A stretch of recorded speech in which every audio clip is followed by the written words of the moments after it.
My name is Yewande Zacheaus. I'm the founder and CEO of Eventful Limited and also the manager of Harbour Point Event Centre in Victoria Island. I am also the convener of the Eventful Souks, Fashion Souk, Beauty Souk, Street Souk and Food Souk. Event planning is all about gathering people together. So when you have a pandemic that does not allow you to gather people together, it hit right at the root of our business. So it was very, very hard on both our events planning and our venue management business.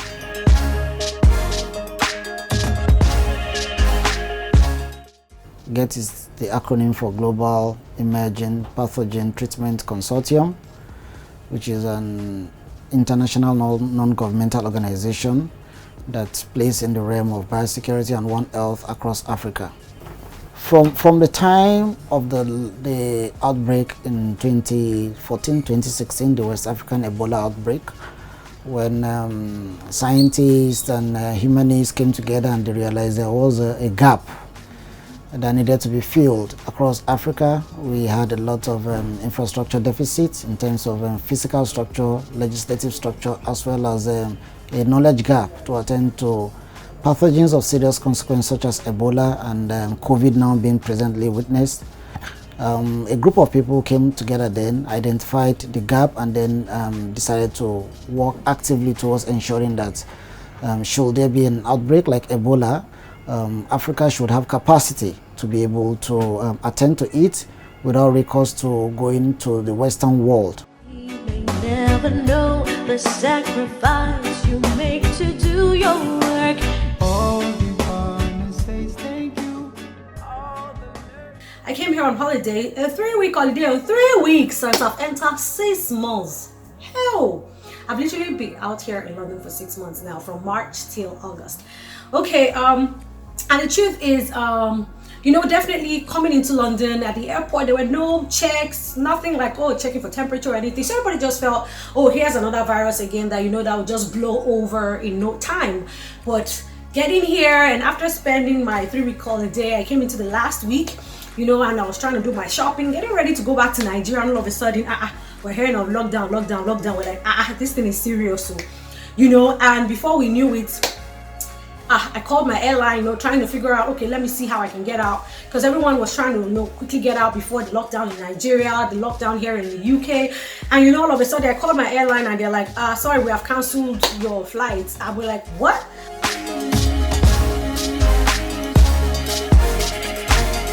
We actually didn't have a choice. For anybody, you have to innovate or die. For anybody who, once we realized that this was going to be quite a long-term issue, we knew we had to take some very important decisions. And clearly one of them was to begin to run virtual events. So we actually had no choice. We wanted to survive.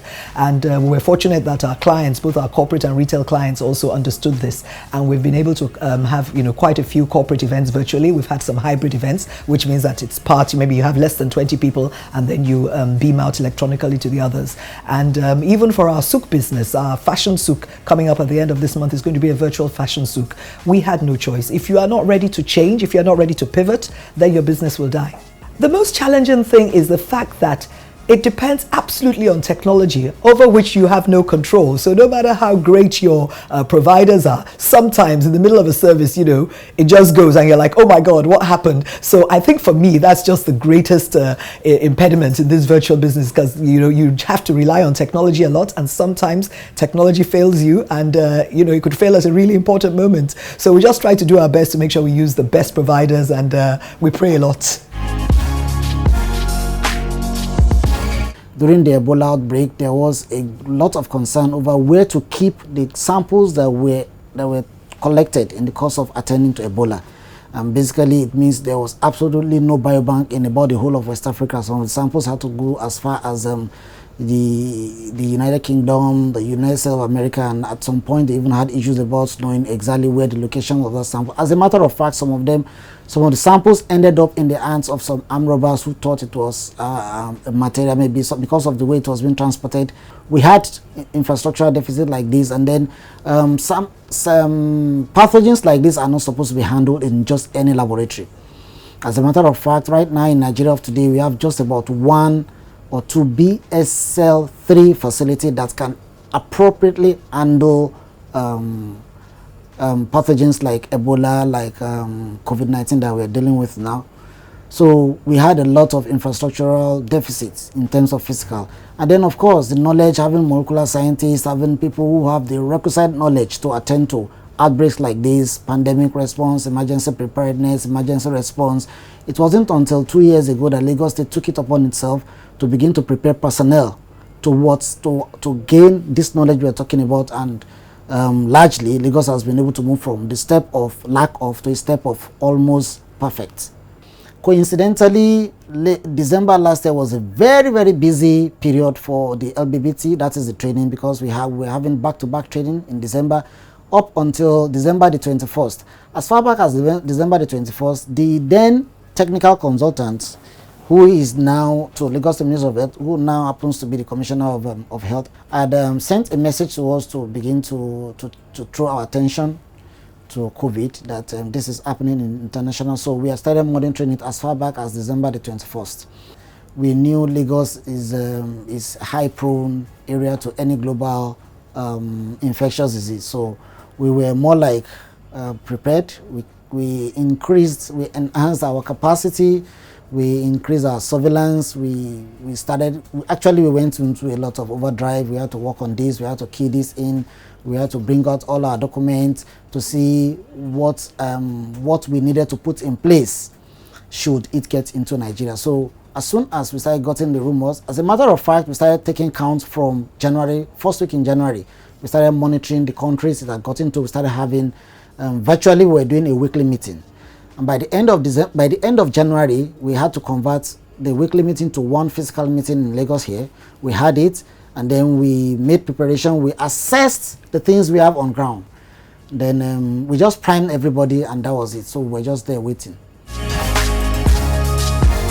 I'm out here in London trying to figure out how to make, the most of the time here, while also trying to see how to create new music while I'm out here. And the truth was that it hasn't been easy, especially because I left a lot of work hanging in Nigeria.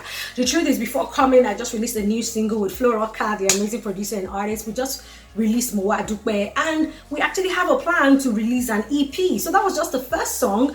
We had other songs to work on, and the two of us had said, oh, we'll continue this, and next thing, I'm here, he's there, we can't even finish the project yet.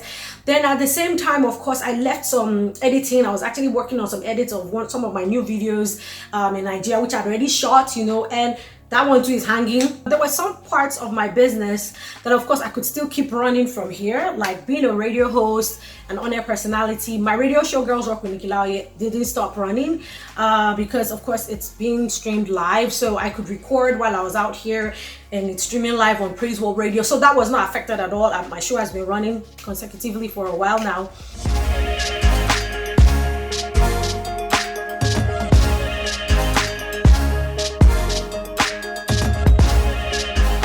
My name is Fisayo Bicroft, Deputy Managing Director and the Head of Events at Eventful Nigeria.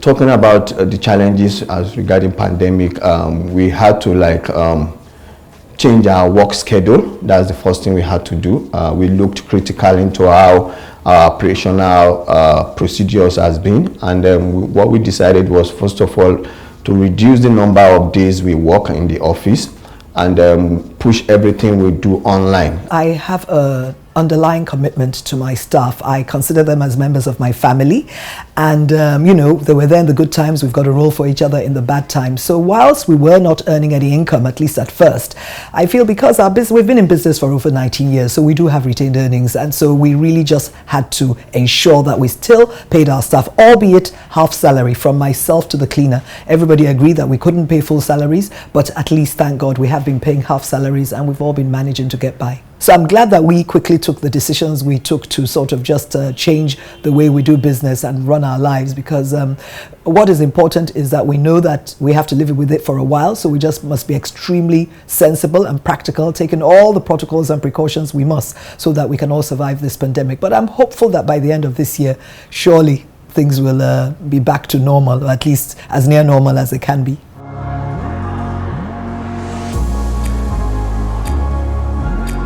One of the measures taken by Lagos State was to ensure that none of those deployed as the frontline was allowed to go back home. They had to, even for those who were residents near their houses, they were prevented from going back home. So because they wanted as much as possible to contain the disease, the virus, and then reduce the spread. So they had to get accommodation for about everybody that was involved and then people had to stay in hotels and come to work from hotel for the first 3 months of the response. When we heard the Lagos first case, well, as much as we felt we were prepared, there was a lot of fear. Not fear of not responding, but fear of the unknown, that we really did not know the extent to which it had spread. But the good thing was that it was something we had actually prepared for, even though we were acting, because as at that time you could see what was happening in the international community. Up till today, it is difficult to say exactly whether we have an attenuated form of it or we have a less pathogenic strain of the virus, because I'll tell you categorically that I saw the worst of COVID here in this center, I saw the best of COVID here in this center. In the course of going out to take sample, it got to a point where basically from the way we see a patient, we would say categorically that this is strongly COVID.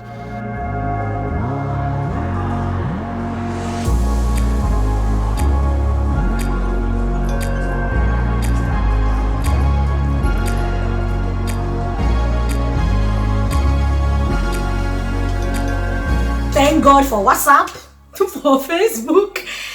Thank God for all of that, because that's how I've been able to, stay in touch with my family in Canada and Nigeria at the same time.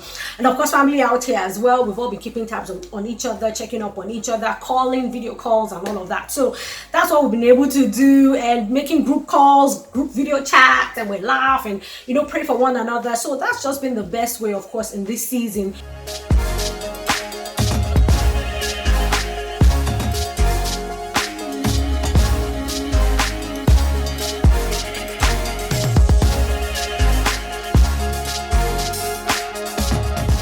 So that I'm not negative and so that I'm not over optimistic, I think interesting will cover it. It's been a year of discovery. It's been a challenging year. It's been a year of humbling people, humbling all of us in so many ways. It's been a year of growth, personal and spiritual growth. So it has all in all been an interesting year, I would say.